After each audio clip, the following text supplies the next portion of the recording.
इंद्र की सभा का वर्णन मिलता है। सबसे पहले इंद्र की सभा में नारद जी का आगमन होता है। इंद्र स्वागत करते हैं नारद जी का और पूछते हैं कि नृत्य देखना पसंद करेंगे। ये मेरी अप्सराएं हैं, मेनका है, घृताची है, मिश्रकेशी है, आदि आदि कई अप्सराएं हैं। तो इनमें से किसका नृत्य आप देखना पसंद करेंगे? तो नारद जी कहते हैं कि श्रेष्ठ कौन है, तुम में से श्रेष्ठ कौन है? तुम अब सभी अप्सराओं में से सबसे श्रेष्ठ जो है उसी का नृत्य देखना चाहिए, क्योंकि जो सबसे श्रेष्ठ होगी गुणों में, रूप में, सौंदर्य में, जिसका नृत्य सबसे सुंदर है, वो तुम ही बताओ कौन है। तो सारी अप्सराएं असहमत होती हैं एक दूसरे से, किसी को कोई नहीं स्वीकार करना चाहता कि ये मुझसे श्रेष्ठ है। तब इंद्र उनके कौतूहल को देखकर पूछते हैं कि हे नारद जी, आप ही इसका चयन कीजिए, कौन सबसे श्रेष्ठ है। नारद जी पूछते हैं उन्हीं अप्सराओं से कि तुम किसे श्रेष्ठ मानती हो? क्या तुम में से कोई ऐसी श्रेष्ठ अप्सरा है जो कैलाश पर्वत पर तपस्या कर रहे दुर्वासा ऋषि के समक्ष जाए और उन्हें मोहित कर दे, उनकी तपस्या को भंग करवा दे? मैं उसी को श्रेष्ठ मानूंगा। तो वहां वपु नामक अप्सरा थी, वो कहती है कि मैं जाऊंगी, यह दुष्कर कार्य मैं ही करूंगी, बाकी किसी में हिम्मत नहीं थी ये कार्य करने की। तो वपु, जिसका दूसरा नाम तार्क्षी भी है, वो जाती है। वहां जाती है, मधुर वाणी में एक गीत गाती है, जिससे कि डिस्टर्ब हो गए महर्षि दुर्वासा। और दुर्वासा के क्रोध को आप जानते ही, दुर्वासा ऋषि ने श्राप दे दिया कि तूने मेरी तपस्या भंग की है, तूने यह हिम्मत भी कैसे की यहां पर आने की? मनोरम वातावरण में यहां तपस्या का समय है, यह तपस्या का वातावरण है, तुम्हें यहां नहीं आना चाहिए था। तुम एक पक्षिणी बन जाओगी, एक पक्षी बनकर 16 साल व्यतीत करोगी और फिर एक तीर लगने से तुम्हारी मृत्यु होगी और तुम्हारे पुत्र होंगे, परंतु उन पुत्रों को तुम देख नहीं पाओगी, उनको प्यार नहीं कर पाओगी और उससे पहले ही मर जाओगी और फिर से यहां स्वर्गलोक में आ जाओगी। तो इस प्रकार से तार्क्षी की कथा चल पड़ती है, क्योंकि वो चिड़िया थी, एक पक्षी था वो। यहां शुरू होती है कहानी तार्क्षी की कि महाभारत का युद्ध चल रहा है। महाभारत के युद्ध में भगदत्त और अर्जुन का भीषण युद्ध संग्राम चल रहा है। बीच में तार्क्षी पहुंच जाती है, वही चिड़िया पहुंच जाती है। ये जो अप्सरा है ये तार्क्षी बनी और वो पहुंच जाती है युद्ध के बीच में। तो यहां पर बहुत सारे बाण इधर उधर आ रहे हैं, जा रहे हैं। अर्जुन का एक बाण उसके पेट पर लगता है। अब देखिए, तार्क्षी के पूर्व की कथा यह है कि तार्क्षी का विवाह हुआ द्रोण के साथ। द्रोण कौन थे? द्रोण भी एक पक्षी थे। द्रोण की कथा बाद में बताता हूं आपको। तो द्रोण पक्षी है जो, उसके साथ तार्क्षी को गर्भ धारण हुआ, तो गर्भ में ही 4 अंडे थे उसके। जब उसे तीर लगा तो ऊपर से गिर पड़ी बीच युद्ध के।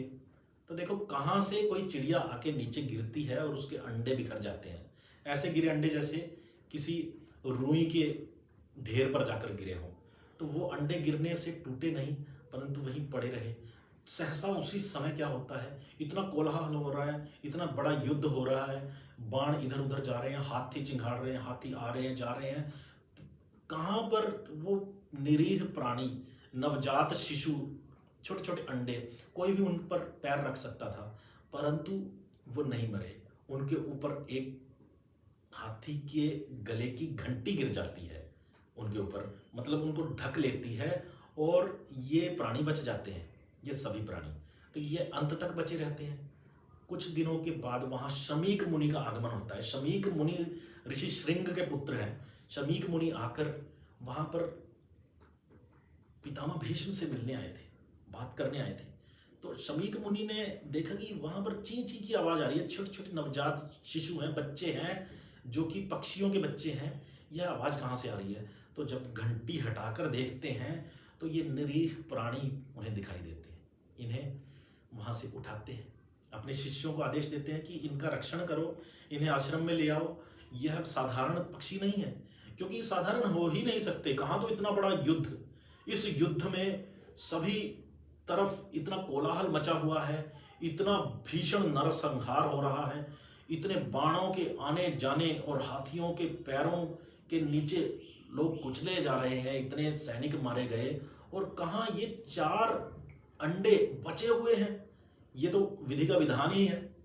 वो उदाहरण देते हैं देवताओं और असुरों के संग्राम की, कि जब देवता लोग उन पर भारी पड़ गए तो असुर भागने लगे। तो उनके जो आचार्य हैं शुक्र, वो कह रहे हैं कि तुम इस प्रकार से भाग कर क्या करोगे, मृत्यु से भागना कैसा। यही तो सबसे बढ़िया वातावरण है, यही तो क्षेत्र है जहां पर तुम्हें वीर गति की प्राप्ति होगी। तुम वीर गति को प्राप्त होगे और तुम्हारे शौर्य की गाथा लिखी जाएगी। कहाँ तुम भागे जा रहे हो, तुम बीमार होकर मरोगे या फिर तुम खाते पीते मरोगे। परंतु ये जो वीरता वाली भूमि है, इसको त्याग कर कहाँ जाओगे। कायरों की मौत तो मरना, अगर तुम कायरों की मौत मरना चाहते हो तो कायरों को भी मौत आती है, उनकी कौन सा मौत नहीं आएगी। तो वो उदाहरण देते हैं कि इस प्रकार से शुक्राचार्य ने कहा, और वो सभी राक्षस वापस लौट आए युद्ध भूमि में मरने के लिए। खैर, जीवन और मरण तो ऊपर वाले के हाथ में है। तो यहाँ जिस शक्ति ने उन उन 4 अंडों की रक्षा की है, तो वो शक्ति भी जानती थी कि वो परम पिता भी जानता था कि ये साधारण अंडे नहीं है, ये जरूर ही किसी बहुत तपस्वी मुनि के, किसी तपस्वी ऋषि के पुत्र हो सकते हैं। तो ले चलो, इनका रक्षण करते हैं। तो इनको अपने आश्रम में ले गए। वहाँ पर सांप, नेवले, बिच्छू आदि से सब प्रकार के जीवों से उनकी रक्षा की।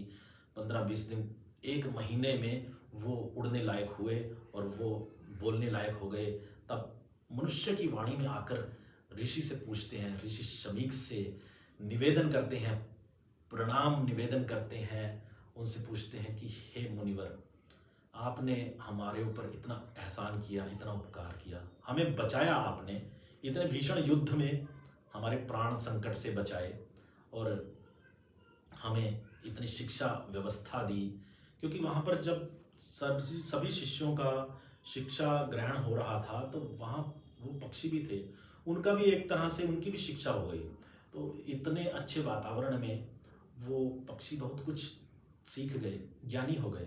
परंतु उनकी मनुष्य जैसी वाणी को देखकर विस्मृत हुए ऋषि शमीक ने पूछा कि तुम मनुष्यों की तरह कैसे बोल पा रहे हो।